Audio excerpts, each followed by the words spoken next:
வேலைக்கு செல்லும் போதும் வேலை முடிந்து வரும்போதும் எதிர் வீட்டில் இருக்கும் நிலாவை நோட்டம் விட்டு கொண்டு செல்வான் திரு. நிலா அவனுடைய சொந்த தாய்மாமன் பொண்ணுதான். அவள் மீது திருவுக்கு எப்போதும் ஒரு கண்ணுதான். அதை நிலாவிடம் சொல்ல அவனுக்கு கூச்சம். அதனால் திருமண வயது வருவதற்குள் அவளிடம் சொல்லிவிட வேண்டுமென்று எண்ணி எண்ணி நாட்களை ஓட்டி கொண்டிருக்கிறான். திருவின் அம்மா நிலாவின் அப்பாவுடைய சொந்த தங்கைதான். கணவன் இறந்த காரணத்தினால் பாதுகாப்புக்காக தன் அண்ணன் வீட்டிற்கு எதிரே குடியிருக்கிறார். சிறு வயதிலிருந்தே திருவின் அம்மாவுக்கு நிலாவை மருமகளாக ஆக்கிக்கொள்ள வேண்டும் என்ற ஆசை இருக்கிறது. நிலாவின் அப்பா அம்மாவுக்கும் சம்மதம்தான். பிள்ளைகள் வளர்ந்ததும் அவர்கள் ஆசைப்படி அனைத்தும் செய்து வைக்க வேண்டும் என்று காத்து கொண்டிருக்கின்றனர். நிலா வீட்டிற்கு ஒரே பெண் பிள்ளை. கல்லூரி 3ஆம் ஆண்டு படிக்கிறாள். திரு வீட்டிற்கு மூத்த பிள்ளை. போஸ்ட் ஆஃபீஸில் வேலை பார்க்கிறான். அரசு வேலை. மாதம் 70,000 சம்பளம். அவனுக்கு ஒரு தம்பியும் இருக்கிறான். பெயர் அருண். நிலாவோடு கல்லூரி 3ஆம் ஆண்டு படிக்கிறான். திருதான் அருணை படிக்க வைக்கிறான். திருவின் அம்மா செல்வி கணவன் துணை இல்லாமல் எப்படியோ பிள்ளைகளை வளர்த்து விட்டார். நிலாவின் அப்பாதான் திருவை சிறு வயதிலிருந்தே படிக்க வைத்தார். அவர் பெயரை காப்பாற்ற வேண்டும் என்பதற்காகவே அவனும் படித்து ஆளாகிவிட்டான். சரியான பயந்தாங்கோலி. எதற்கெடுத்தாலும் பயம்தான். 8 வருடமாக நிலாவை காதலிக்கிறான். ஆனால் ஒரு முறை கூட நிலாவிடம் அதை சொல்லியதில்லை. அவளை பார்ப்பதற்கு கூட அடிக்கடி அவள் வீட்டிற்கு செல்வான். அவள் கேட்டால் மாமாவை பார்க்க வந்தேன் என்று மழுப்பி விடுவான். இது நிலாவுக்கும் தெரியும். ஆனால் அவனாக காதலை சொல்லட்டும் என்று காத்து கொண்டிருக்கிறாள். திருவுக்கு எதிர்மாறானவன் அருண். சரியான தைரியசாலி. எதற்கும் பயப்படாமல் துணிந்து முடிவுகளை எடுப்பான். தனக்கு வேண்டியதை சாதித்து காட்டுபவன். எந்த தைரியமான வேலைகளையும் திரு அருணை வைத்துதான் செய்ய சொல்வான். 2 பிள்ளைகளும் அம்மாவின் பேச்சை தட்டாதவர்கள். நிலா அருணிடம் நன்றாக பேசுவாள். இருவரும் ஒரே வகுப்பு என்பதால் ஒன்றாக அமர்ந்து படிப்பது எழுதுவது என்று இருப்பர். அருண் கூட அவ்வப்போது எங்கள் அண்ணன்கிட்ட பேசு என்பான். இல்லை வேண்டாம், அவனே வந்து பேசட்டும் என்பாள் நிலா. நிலா வீட்டிற்கு ஆண் பிள்ளை இல்லாத குறையை அருண் தான் தீர்த்து வைப்பான். எந்நேரமும் நிலா வீட்டில்தான் இருப்பான். நிலாவின் பெற்றோரும் பாரபட்சம் பார்க்காமல் அருணையும் கவனித்து கொள்வார். திருவுக்கு வேலை சரியாக இருப்பதால் எப்போதாவது தான் நிலா வீட்டிற்கு செல்வான். அடிக்கடி அவள் வீட்டிற்கு சென்றால் நிலா ஏதாவது நினைத்து கொள்வாளோ என்ற பயம் அவனுக்கு. தான் உண்டு, தன் வேலை உண்டு என்று இருப்பான். வழக்கம் போல அன்றும் வேலை முடிந்து வரும்போது நிலாவின் வீட்டை நோட்டம் விட்டு கொண்டே இருந்தான். இன்று எப்படியாவது அவளிடம் காதலை சொல்லிவிட வேண்டும் என்று எண்ணி வீட்டிற்குள் நுழைந்த உடனேயே தன் ரூமிற்கு சென்று காதல் கடிதம் எழுத தொடங்கினான். டேய் திரு, இந்தா டீ குடி என்று அவன் கையில் டீயை கொடுத்துவிட்டு நான் அத்தை வீட்டுக்கு போயிட்டு வரேன் என்றார் அவன் அம்மா. அம்மா அம்மா, அத்தை வீட்டுக்கா போகிற? நல்ல வேலை, யார்கிட்ட கொடுத்து விடுறதுன்னு நினச்சேன், நீயே வந்துட்ட. இந்தா லவ் லெட்டர், இது நிலா கிட்ட யாருக்கும் தெரியாமல் கொடுத்துருமா என்றான் திரு. அடச்சி மானங்கட்டவனே, இதை கூட நீ கொடுக்க மாட்டியாடா என்று அவன் அம்மா கேட்க, ப்ளீஸ்மா இந்த ஒரு தடவை நீ போய் கொடு என்றான். செல்வியும் அவனை திட்டிக்கொண்டே அந்த லெட்டரை வாங்கி கொண்டு சென்றார். செல்வி காலிங் பெல்லை அடிக்க நிலாதான் கதவை திறந்தாள். வாத்த, அம்மா உள்ளே இருக்கு, போய் பாரு என்றாள். ஏய், அவ கிடக்கிறா, இந்தா புடி லவ் லெட்ரு, உன் மாமன் கொடுக்க சொன்னான், வாங்கிக்கோ என்று அவள் கையில் லெட்டரை கொடுக்க நிலா வாயை பிளந்தாள். என்னது, உன் புள்ள கொடுத்தானா? அந்த நாய் இதெல்லாம் செய்யாதே என்று நிலா கேட்க, அங்கே பாருடி, உன்னை தான் பார்த்துட்டு நிற்கிறான் என்று கூறிவிட்டு உள்ளே சென்றார் செல்வி. நிலா திருவை எட்டி பார்த்தாள். திருவும் அவளை வெறிகொண்டு பார்க்க, தூ மானங்கட்டவனே, இதை கூட நீ வந்து தரமாட்டியா என்று திட்ட அவனும் சிரித்து கொண்டே உள்ளே சென்றான். லவ் லெட்டரை எடுத்துக்கொண்டு தன் ரூமிற்கு சென்றாள் நிலா.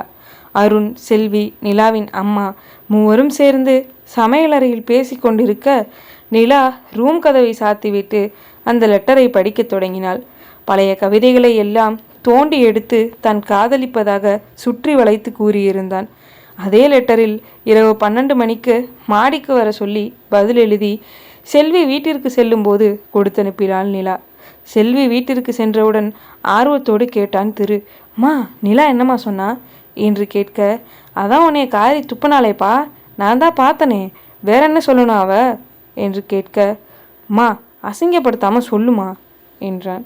இந்தா நீ கொடுத்த லெட்டரை தான் அவள் கொடுத்தா என்று அவன் கையில் லெட்டரை கொடுத்துவிட்டு செல்வி செல்ல திருவும் அதை திறந்து படித்தான். அதில் 12 மணிக்கு மாடிக்கு வருமாறு எழுதியிருந்தது. அதை படித்த திருவுக்கு ஒரே பயம்.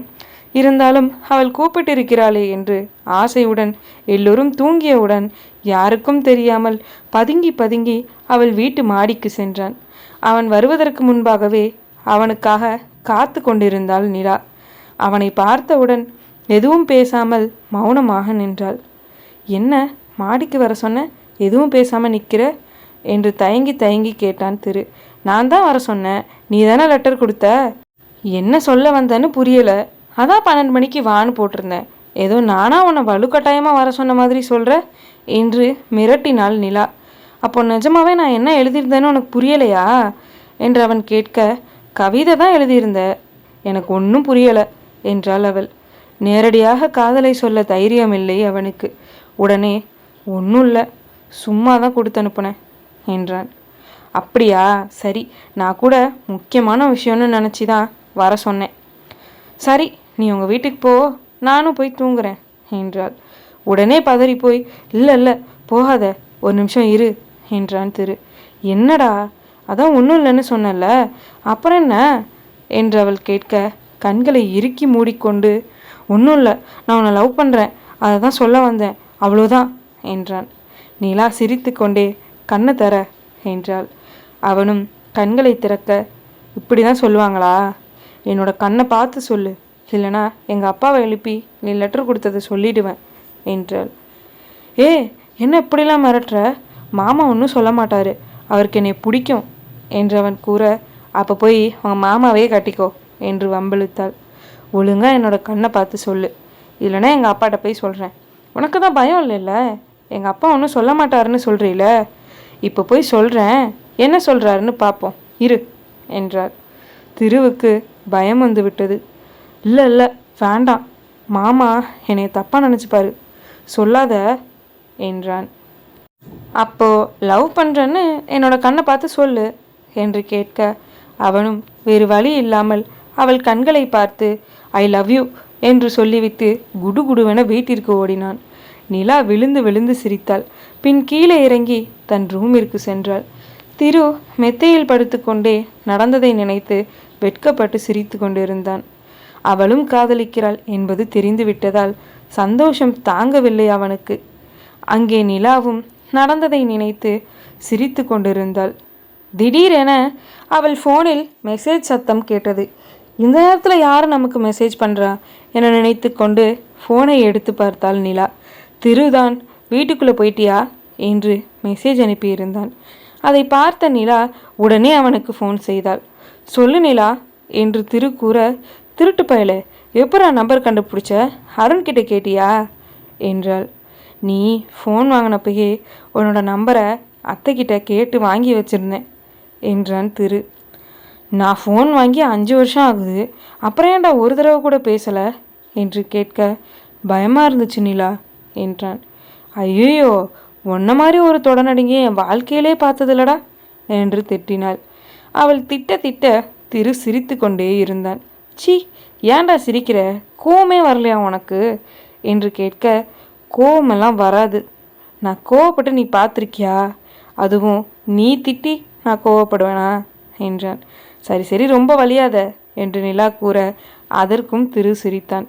இரவு முழுவதும் இருவரும் பேசிக்கொண்டே இருந்தனர். மணி காலை 4 ஆகிவிட்டது.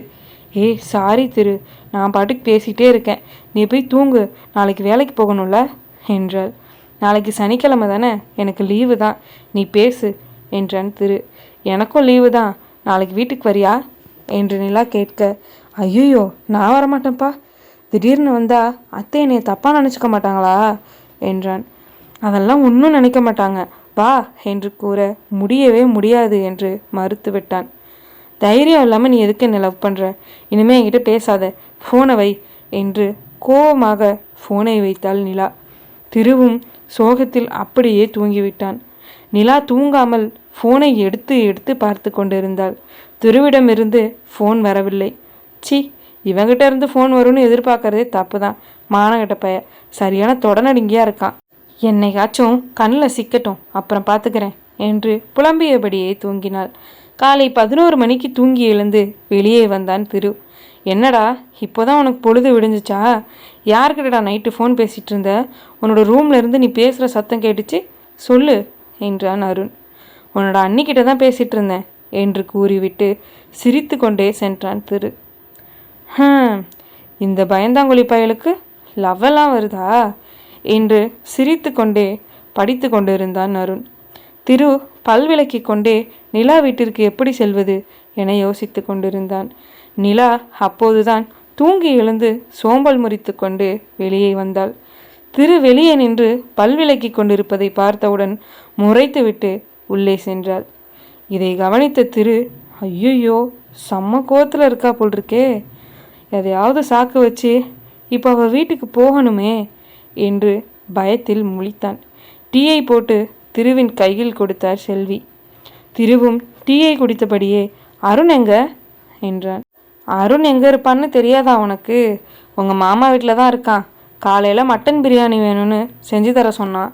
காசு கொடுத்து கறி வாங்கிட்டு வர சொன்னேன், வாங்கி கொடுத்தான், சமைச்சு வச்சிட்டேன். இனி ஒரு வேலையும் இல்லை. மாமா வீட்டுக்கு கொஞ்சம் வாங்கி கொடுத்துருப்பான் போல், உங்கள் அத்தையும் சமைச்சு வச்சிட்டாலாம். இனிமேல் ராத்திரி வரைக்கும் கதை பேசுகிறது தான் வேலை எங்களுக்கு. நீ எப்போதும் தனியாக தானே இருப்ப, இங்கேயே சாப்பிட்டு தூங்கு, நாங்கள் போகிறேன் என்று செல்வி கூற, அம்மா அம்மா நானும் வரேம்மா என்றான் திரு. என்னடா அது உலக அதிசயமாக இருக்குது. சரி நான் முன்னாடி போகிறேன், நீ குளிச்சுட்டு வா என்றார் செல்வி. அம்மா சும்மா கதை தானே பேச போகிற, இருமா கொஞ்ச நேரம் குளிச்சுட்டு வந்துடுறேன் என்றவன் கூற, ஐயையோ பொம்பளை புள்ள கூட இந்த அலும்பு பண்ணாதுடா. உன்னைய பெற்றுட்டு நான் படாத பாடுபடுறேன், என்னால் முடியலை. வேடிக்கை பார்க்காம போடா, போய் குளிச்சுட்டு வா சீக்கிரம், நான் இங்கேயே உட்காந்துருக்கேன் என்று செல்வி கூற திரு குளிக்க சென்றான். பாத்ரூமிற்குள்ளே சென்று அரை மணி நேரம் கழித்து வெளியே வந்தான். ஏண்டா வேலைக்கு போகும்போது 2 நிமிஷத்தில் குளிச்சுட்டு வருவ, ஏடா புதுசாக அரை மணி நேரம் குளிக்கிற என்று செல்வி கேட்க திரு சிரித்தான். ஐயையோ சிரிக்காதடா, உன் மூஞ்சிலேயே தெரியுது நிலாவை பார்க்க தான் வரேன்னு, வா போகலாம் என்று திட்டிக்கொண்டே அவனை அழைத்து சென்றார் செல்வி. பாகம் 2 சந்திப்போம். நன்றி.